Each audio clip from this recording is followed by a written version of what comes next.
Para sa dugang nga mga balita sa Bacolod City kag pila ka lugar sa Western Visayas, mangin kaupod ta si Adrian Prietos. Adrian?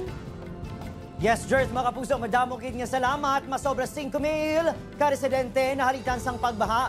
Bangon sa mamunog nga pag-ulan haling Domingo sang gabi sa bahay naman sang Northern Negros Occidental. Yaring balita nga itong gintutuka. Pasado las 10 sa gabi sa nagtupa ang mamunog nga ulan sa Northern Negros Occidental. Resulta, madasig nagtaas ang tubig baha sa banwa sa Manapla kag mga syudad sang Cadiz kag Victorias. Nagsaka sa masobra 10 feet ng tubig sa Malihaw River sa Victoria City kag jutanin lang malabot ang 12 feet nga spilling levels sang suba.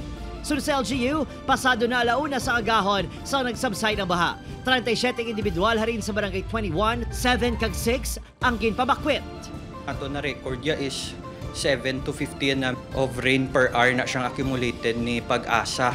But amo na siya ang isa pagid sa cause nga nagbaha pagid is ang pagsugat anay man sang high tide kag mabaskog nga ulan, so amo to nga gulpiada gid siya nga nagtaas ang tubig sa aton nga mga LGUs. Sa Cadiz City, nagdangat sa masobra 5,500 ka individual ang nahalitan sa pagbaha sa Barangay Luna, Daga, Kaduhaan, Burgos kag Andres Bonifacio. Bango sa mataas sa tubig baha, naging mabudlay ang pag-rescue sa pila ka mga lugar. So may gin-augment naman ta resources for deployment. Kita di sa province nag-augment kita wasar truck or water search and rescue truck with personnel man para mag-assist sa mga aton nga mga LGUs nga naapektuhan. Ginahulat pa sa PDRMO ang listahan sa mga nahalitan sang pagbaha man sa Sagay City, Ibi, Magalona kag Manapla. Ginatutukan na subuang clearing operation sa madalan kag pamalay nga napuno sa lutak tugas sa nagluntad nga baha.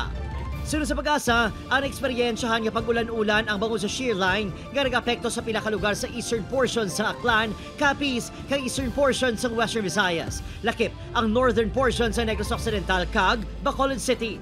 Malawig pa ang malaingit siyempo tubtub sadlo sa Pasko sa Miyerkules, suno sa Pag-asa. Aton nga ma-experiensyan is magalumon ang aton nga panyempo nga may mga lapta-lapta kita nga mga pagulan-ulan, no particularly gid na pagabot sang gabi hapon kagabihon. Wala naman sang direktang epekto sa Western Visayas, suno sa Pag-asang bagyo ngayar sa Gwa sang Par. Upod, Kerinal Casillo, Adrian Prietos, Western Visayas.